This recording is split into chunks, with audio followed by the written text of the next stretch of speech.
voici à la 80e édition du Club de la Presse, et une fois n'est pas coutume, puisque nous traitons aujourd'hui de deux sujets. Human Rights Watch, traité de honte pour l'humanité, de vendeur de mensonges et de faire un travail sale. Ces propos sont de Pierre-Claver Ndayitarié, le président de la commission Vérité, Réconciliation en personne. Pierre-Claver Ndayitarié réagissait à un tweet de Damien Roulette, un journaliste qui relayait la dénonciation de cette organisation de défense des droits de l'homme et qui dénonçait, je cite, « la répression qui se poursuit dans l'ombre en toute impunité ». Fin de citation. Comment les propos du président de la CVR ont-ils été accueillis ? La deuxième partie de cette édition sera consacrée à l'appel, j'allais dire le sombre appel de la Commission électorale nationale indépendante. Hichu Burundi, Jean Damascène, chargé des opérations électorales, a appelé à boycotter les médias indépendants, surtout en cette période préélectorale et électorale, car selon lui, ce sont ces médias-là qui sont la source de la crise que traverse le Burundi. Qu'augure cet appel ? Deux sujets, donc, qui seront mis sur la table pour nos deux invités. Alexandre Nyungeko, directeur de la radio Inzamba Agate Kakawe. Bonjour. Bonjour, Franck.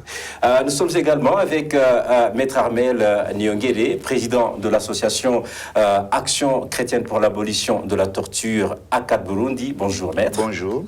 Bienvenue à tous les deux. Merci. Je m'adresse d'abord au défenseur des droits de l'homme, Maître Armel Nyongere. Lorsque Human Rights Watch parle de la répression qui se poursuit dans l'ombre en toute impunité, est-ce que la réaction de Pierre-Claver Ndayitarié est-elle appropriée?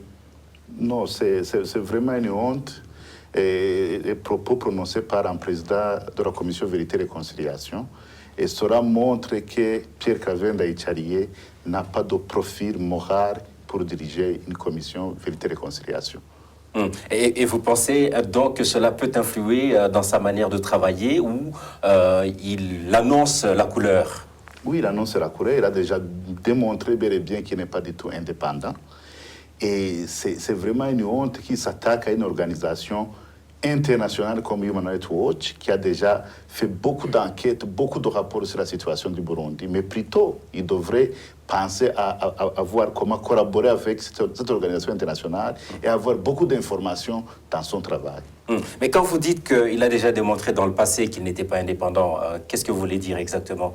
Il a été président de la Commission nationale indépendante électorale. Et lorsqu'il était président, il a démontré qu'il n'est pas du tout indépendant. Ils se montraient comme un militant partisan du parti CNDD-FDD. Donc tout cela montre qu'il a été nommé à la direction de la Commission Vérité et Réconciliation pour continuer son travail d'impartialité. Alexandre... de partialité. De partialité, non d'impartialité, et pas le contraire. Alexandre Nyungeko, c'est un homme qui est au sommet d'une organisation, plutôt d'une commission constitutionnelle. Quand il dit cela, est-ce que vous pensez que ça a un véritable sens ou il l'a dit juste comme ça et qu'il ne fallait pas leur donner à ses propos la valeur qu'on leur donne peut-être dans l'opinion? Moi, je vais vous étonner probablement. Moi, ça ne m'étonne pas, les déclarations de Pierre-Claver Ndayitarié, parce qu'il est capable du pire. Parce que Maître le disait, Pierre-Claver Ndayitarié, ce n'est pas quelqu'un qui n'est pas connu, qui est inconnu du public burundais. Surtout tristement, qui est devenu tristement célèbre dans la crise que le Burundi connaît. Vous vous rappelez la gestion catastrophique du processus électoral sous sa houlette. Et donc, pour moi, cet homme, je pense que son hémisphère de raisonnement a quitté le cerveau pour s'installer probablement dans une autre partie du corps, comme tu le dis, dans l'estomac, à mon avis. Parce que... En fait, je ne le dis pas à votre place, c'était en fonction exactement. de... Oui. Je crois qu'il est déplacé et maintenant il est logé dans l'estomac. Parce que tout cela, quand effectivement tu poses la question, quelqu'un qui est censé être à la tête d'une commission, d'une institution constitutionnelle, qui s'arroge le droit d'insulter une organisation d'une renommée aussi internationale, il y a lieu quand même de se poser des questions. Est-ce qu'il a le droit de se comporter comme n'importe quel autre usager de Twitter? Absolument pas, absolument pas. Parce que normalement, le tweet, ou plutôt le compte Twitter, ou les outils de communication de cette organisation devraient être utilisés à bon escient. Et surtout, dans le sens du travail qui lui est assigné. Je ne pense pas que dans les attributions de cette commission, il y aurait une attribution de porte-parole du gouvernement, de porte-parole des institutions. Parce que, réagissant à cela, c'était pour réagir effectivement à des constatations ou des conclusions du rapport de Human Rights Watch qui constatait qu'effectivement, les répressions, les violations des droits de l'homme continuaient au grand jour sous l'instigation du pouvoir de Bujumbura. Je ne pense pas que aujourd'hui, Pierre Claver Ndayicariye est devenu le porte-parole de ces institutions. Et si c'était le porte-parole, est-ce qu'il aurait le droit d'utiliser ce genre de mots? Juste, ne fût-ce que ça, c'était juste, ne fût-ce qu'au niveau du statut de la personne. Du statut de la personne. Sinon, je pense que les mots qu'il a utilisés, ce n'est même pas digne, même d'Amberger, à mon avis. C'est pire que, c'est pire que même les insanités qui sortent de la bouche de certains vulgaires bandits ou vulgaires petits gens qu'on rencontre dans la rue. Et donc, c'est encore une fois une preuve pour montrer que cette personne-là, effectivement, a perdu toute raison et que sa raison se trouve ailleurs.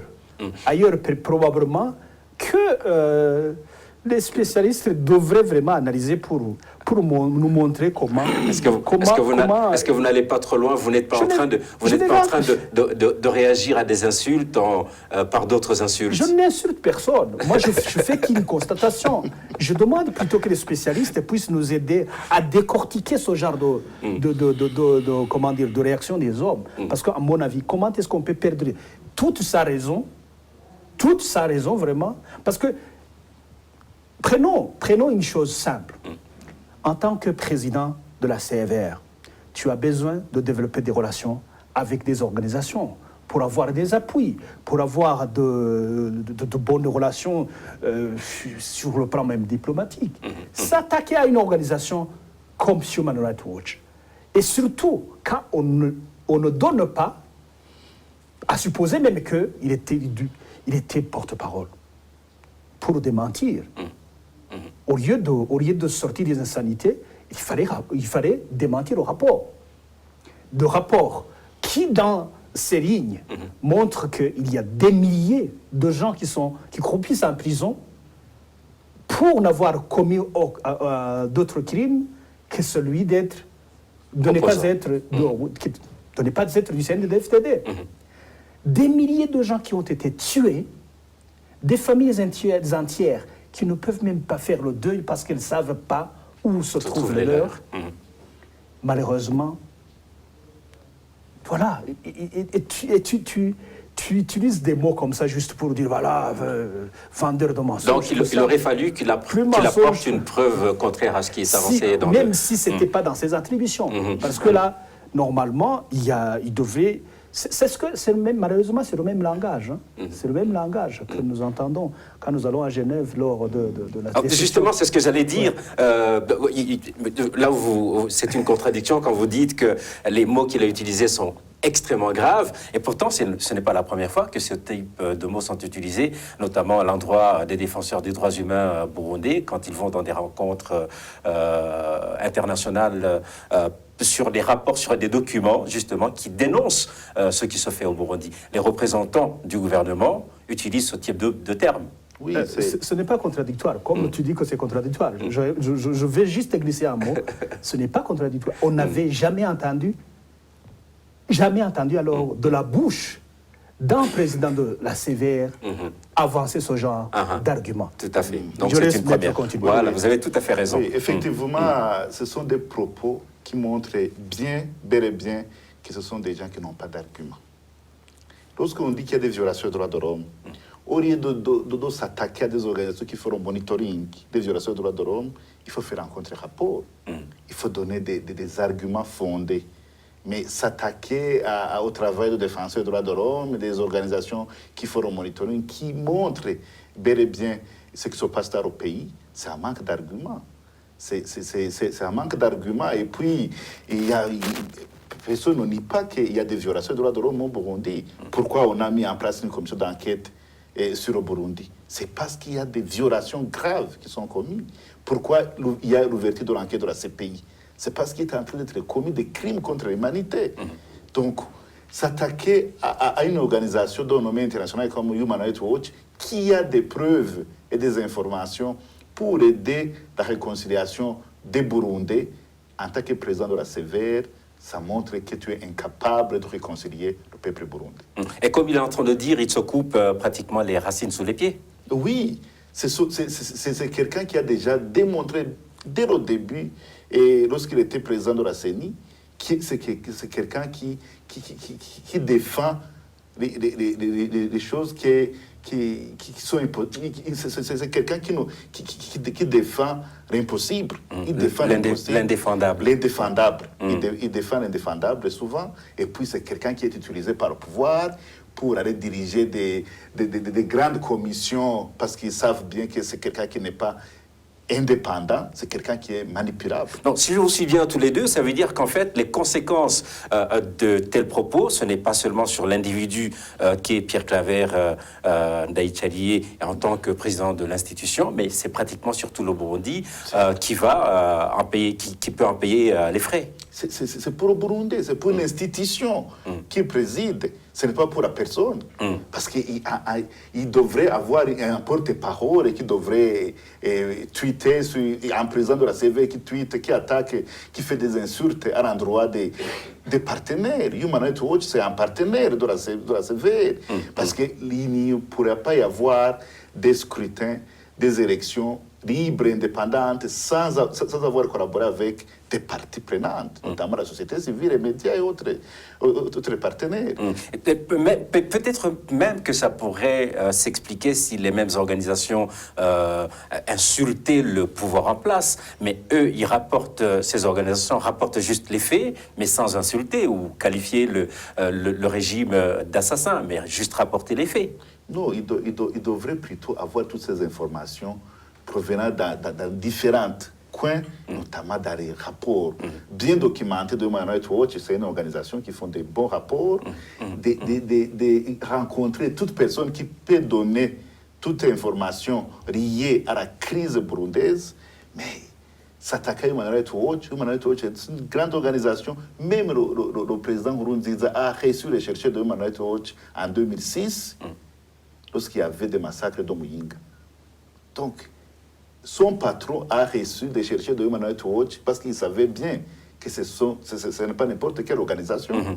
Oui. Ils ont plutôt intérêt à collaborer pour avoir la vérité. On est en train de parler de conséquences par rapport à ces propos, Alexandre. Hormis les conséquences sur le plan externe, quelles peuvent être les conséquences sur le plan interne, notamment sur le plan de la crédibilité de cette organisation après de tels propos? Crédibilité par rapport d'abord à la personne de Sieur Ndayicariye, ça je pense que ce qui en avait encore une petite dose viennent encore une fois de constater qu'il n'en est rien. Et donc cela effectivement a de graves conséquences sur effectivement la crédibilité de l'organisation même. La crédibilité du travail que devrait faire cette organisation. Parce qu'il nie une vérité alors qu'on attend de lui la vérité. Absolument, absolument. Quel vraiment donc, ce n'est même pas nier une vérité parce que c'est juste... Comment déjà dans un rapport, parce que ce sont des rapports normalement qui sont des rapports de 100 pages, même de 300 pages, des centaines de pages. Comment est-ce que tu peux dire que tout ça, ce n'est que du mensonge? En fait, plus mensonger que lui, ça n'existe pas. Et donc, on ne peut du tout rien s'attendre de vérité. Ça veut dire que c'est quelqu'un qui sait très bien, qui peut bien être mieux placé dans les magouilles, dans les tripotages. Et donc, c'est effectivement pour cela qu'il a été mis en place, parce que, comme le disait Maître, ce n'était même pas le moment de mettre en place une commission de vérité et de réconciliation. Au moment où nous continuons à assister, malgré nous, impuissants, aux crimes qui se commettent au grand jour. Et comment est-ce que les bourreaux d'aujourd'hui peuvent être mieux placés les juges pour mettre en place des gens qui peuvent apporter la lumière. Tout ce monde-là, aujourd'hui, ils sont trempés. Et là, même s'il n'était pas trempé de manière directe, lui-même, il se trempe de manière indirecte, parce qu'il vient de défendre l'indéfendable. Il vient de nier une vérité qui est là. Et comme tu le disais, on ne s'attend pas à ce qu'il nous mette au grand jour une vérité. Je pense que là, il vient de mettre une croix dessus sur la lettre V. La lettre V, il vient de mettre vérité. La vérité. Et naturellement, même la R, puisqu'il ne peut pas y avoir de réconciliation sans vérité. Absolument. Donc, pour dire en un mot, donc, il n'y a plus de crédibilité, il vient même de détruire le peu de crédibilité qu'il aurait pu encore lui en rester. Ce n'est même pas de détruire, à mon avis, c'est juste de mettre à nu qui ils sont réellement. Parce que pour moi, il n'y avait même pas de crédibilité. Mais pour peut-être ceux qui pensaient qu'il y a encore de crédibilité, ils viennent juste de se mettre à nu.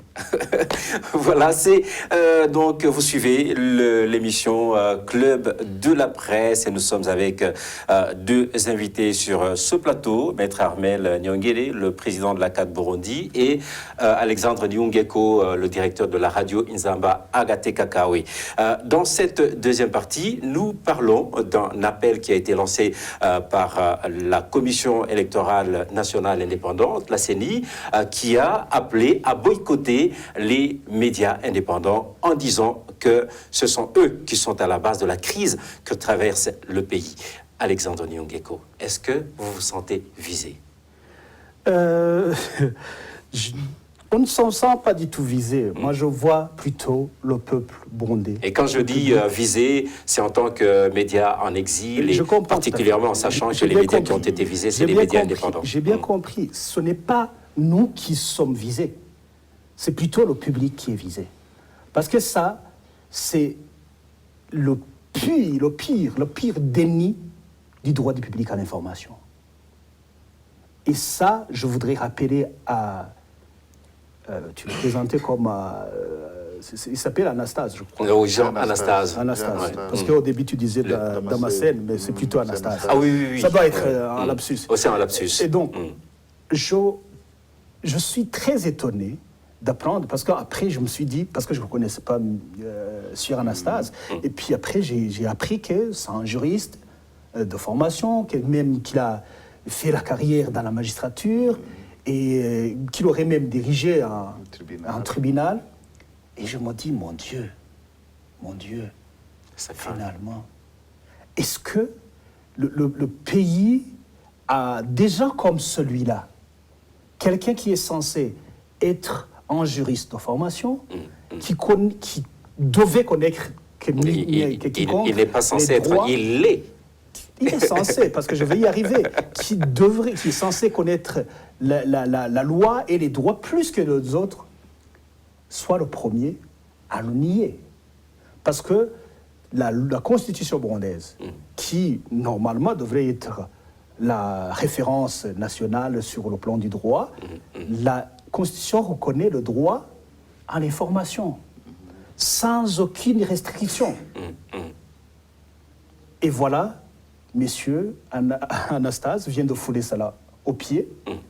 La loi sur la presse reconnaît aussi le devoir même du journaliste à informer le public. Absolument. Voilà, on vient de le renier. Je ne parle pas de la Déclaration universelle des droits de l'homme, des instruments internationaux auxquels le Burundi a souscrit. Et donc, voilà, ça montre effectivement que pas même par rapport à ce que je disais au premier, dans le premier sujet. Ça montre qu'effectivement, les gens, ils ont perdu la raison, ils ont oublié ce qu'ils ont appris, et voilà, la raison se trouve ailleurs. Ce n'est justement que la politique du ventre. Ce n'est que ça qui peut motiver de telles déclarations. Parce que, encore une fois, en tant que représentant d'une organisation qui se veut indépendante, comme la commission, parce que la dénomination, c'est tellement bonne, voilà, la commission électorale nationale indépendante. Et voilà, cette indépendance, on vient de mettre une croix dessus parce qu'on dit, voilà, monsieur, il ne faut plus écouter les médias qui sont contre le pouvoir. Donc, on se prononce être du côté du gouvernement. Comment est-ce que tu peux alors revenir en même temps, dire aux gens que nous sommes indépendants et nous sommes crédibles, et donc, on va organiser des élections pour vous. Maître Armel, quand vous suivez ce type de déclaration, surtout quand il s'agit d'une déclaration qui a été faite en pleine réunion publique avec les partis politiques, avec des congrégations religieuses et bien d'autres institutions, est-ce que ça leur donne une vraie importance? Oui, moi je pense que c'est quelqu'un qui est membre de la commission, la CENI, lorsqu'il parle d'Osora dans le public, dans une réunion, c'est un message qu'il a donné. C'est un message qu'il a donné. Il a voulu savoir les réactions des participants pour continuer ou pour voir s'il peut abandonner ou s'il peut l'orienter autrement. Mais Sora montre qu'il y a des choses qu'ils veulent cacher dans l'organisation des élections. Parce que si on dit les élections crédibles, il y a des critères. Il y a des critères pour dire que l'élection est crédible. Il y a des critères. Ces critères, il faut inviter plutôt à tous les politiciens, à tous les électeurs, à tous les indépendants à participer. Si un membre de la CENI dit qu'il ne faut pas écouter les radios indépendants, cela montre qu'il y a un aspect transparent qui est en train d'être caché. Donc, moi je pense qu'il faut faire attention plutôt. Il faut que vous les médias, vous les journalistes, il faut vous organiser pour essayer de couvrir l'organisation des élections, comme on le faisait avant. Ce n'est pas parce que vous êtes à l'étranger, ce n'est pas parce que il y a des organisations, il y a des médias étrangers qui ont été suspendus, notamment Voix d'Amérique et BBC, mais il y a des moyens de suivre cela en étant à l'étranger. Je vais certainement poser la question à Alexandre Nyongeko, qui représente un média, qui est d'ailleurs le président de l'Union burundaise des journalistes. Mais lorsque vous entendez, c'est vrai, vous avez dit, il attendait des réactions de la part des participants. Est-ce qu'il y en a eu ces réactions-là? On n'en a pas vu publiquement. Bon, publiquement, moi, je n'ai pas vu les participants qui ont soulevé cette préoccupation, mais je n'ai pas vu, peut-être qu'il y a eu ceux qui ont soulevé cela. Et que cache l'absence justement de réaction après une telle déclaration? Il y a la peur. Il y a la peur dans dans les politiciens de l'opposition, dans les médias qui sont au Burundi. Il y a la peur. Tout le monde a peur. Donc, les gens ont peur même de s'exprimer. C'est pour cela les membres des commissions pareilles lancent des débats parce qu'ils savent bien qu'il n'y a pas de retour. Et ils essaient de demander à la population de suivre seulement les radios qui sont corrompues, comme la radio nationale du Burundi qui ne fait que des campagnes du président. Là, vous exagérez peut-être en disant qu'elle est corrompue, mais disons que la ligne éditoriale établie, c'est de parler justement en faveur du pouvoir en place. Oui, effectivement, mais s'il s'agit des élections... La corruption est sous différentes formes. S'il s'agit d'organisation des élections libres, transparentes, il faut donner la parole à tous les politiciens. Mais en parlant justement de ces médias indépendants, en demandant aux gens de ne pas les suivre, est-ce que ce n'est pas une preuve qu'ils sont effectivement suivis? Ça c'est sûr. Être suivi, ça c'est sûr. On sait bien que normalement, une personne normale, elle doit chercher à savoir. Chacun doit chercher à savoir qu'est-ce qui se passe, qu'est-ce qui se passe dans le monde, et surtout qu'est-ce qui se passe chez nous, chez le voisin. Vous savez bien que quand le Burundi, même dans le fin fond du Burundi, quand on se lève le matin, on sort, on va à la porte du voisin pour dire « ça va, quelles sont les nouvelles ?» Tu vois. Donc, c'est une chose, à mon avis, innée, celle de chercher. Donc, non seulement c'est contre-productif, parce qu'en disant « n'écoutez pas ces médias », déjà, ils vont se dire, pourquoi est-ce qu'on veut nous empêcher à suivre ces médias? Il faut vraiment qu'on suive. Oui. Et ça, vraiment, c'est ce que j'allais dire même. J'appelle tout ce monde-là, à tout le public burundais, de chercher à savoir. Et surtout de défendre son droit. Parce que ce n'est pas un privilège, celui d'avoir les informations. C'est un droit. C'est un droit. C'est un droit qui lui est reconnu par la Constitution. C'est un droit qui est devenu un droit fondamental même. Parce qu'aujourd'hui, comme celui de manger, de se vêtir. Parce qu'aujourd'hui, j'entends des fois des gens qui se disent, je vais passer la nuit sans être informé sur ceci ou sur cela. Sans être informé sur ça. Comme dire, bon, c'est une traduction, bien évidemment, qui l'on dit pour dire, bon, je vais passer la nuit sans manger. Donc, on compare l'information comme le manger. Je relais la préoccupation de Maître Armel. Est-ce que cette déclaration d'interdire, enfin d'appeler les gens à ne pas écouter les médias indépendants, est-ce que cela est une motivation supplémentaire dans votre travail au quotidien? Pour nous, ce n'est pas que ce que nous faisons, on ne fait pas notre travail pour plaire à qui que ce soit.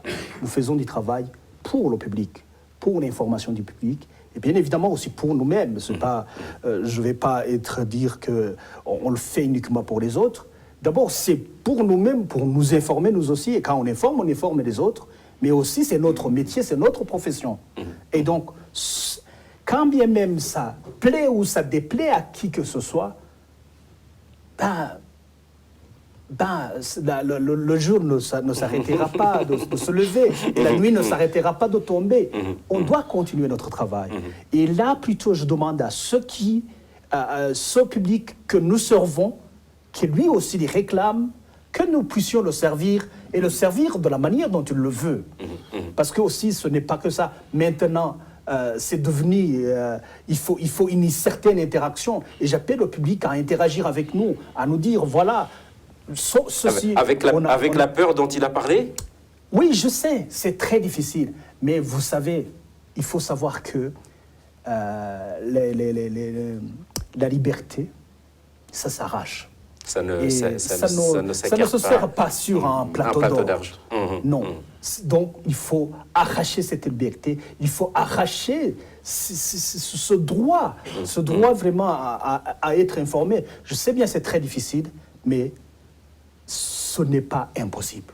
Alexandre, excuse-moi, Maître Armel, pour terminer cette émission, les médias dont il s'agit, pour la plupart, ou plutôt la totalité de ces médias indépendants, sont plutôt des médias qui sont à l'extérieur du pays, les médias qui sont en exil. Est-ce que, pour des médias qui ne sont pas sur le terrain, vous pensez que leur travail durant ces élections est vraiment primordial? Et c'est vraiment primordial. Parce que c'est eux qui sont indépendants, qui peuvent donner la parole à qui que ce soit, qui peut parler des défis et de la corruption électorale. Donc, les médias qui sont au Burundi ne peuvent pas dire cela. Et c'est pour cela les membres de la commission CENI commencent à avoir peur à empêcher la population à suivre les émissions des médias indépendants. Mais plutôt, je les encourage à s'organiser pour essayer de donner les messages, de donner la parole sur l'organisation de scrutins crédibles. C'est donc sur ces propos d'encouragement et naturellement sur l'assurance, oui, Alexandre. Peut-être juste un petit mot pour laisser un petit mot. Vraiment, oui. C'est juste pour dire, et pour rester humble, surtout nous qui sommes les médias en exil, c'est pour dire oui, c'est un travail important que nous faisons, mais je pense que ceux qui sont aussi à l'intérieur, il faut un travail aussi important. Et surtout, ce qu'on peut leur dire, c'est d'éviter d'être instrumentalisé. C'est d'éviter d'être instrumentalisé, parce que quand même, on peut ne pas avoir la liberté de traiter le sujet qu'on veut, mais quand même, on a aussi au moins le droit de se taire, au moins de ne pas relayer des messages qui... Des messages soit de haine ou des messages soit qui détruisent. Et ça, c'est vraiment important. Je pense que là, il faut que nos confrères, nos consoeurs qui sont au pays, on reconnaît qu'ils font des efforts énormes, mais bien évidemment, il faut avoir en tête de ne pas relayer l'indéfendable ou de ne pas relayer les discours de haine, les messages qui détruisent. C'est donc par cet appel, vous avez vous-même dit que les médias en exil sont assez suivis à l'intérieur même du Burundi et que donc votre appel sera sans doute reçu par les destinataires. Et c'est la fin de cette 80e édition du Club de la Perse. Merci à nos deux invités, Alexandre Niungeko, le directeur de la radio Nzambagate Kakawe, et Maître Armel Nyongele, le président de ACAT Burundi. Merci encore une fois à tous les deux. C'est toujours un plaisir. Merci beaucoup de l'invitation. Merci à toute l'équipe technique et merci à vous tous, chers auditeurs et chers téléspectateurs. Nouveau rendez-vous la semaine prochaine. Merci encore une fois. À la prochaine.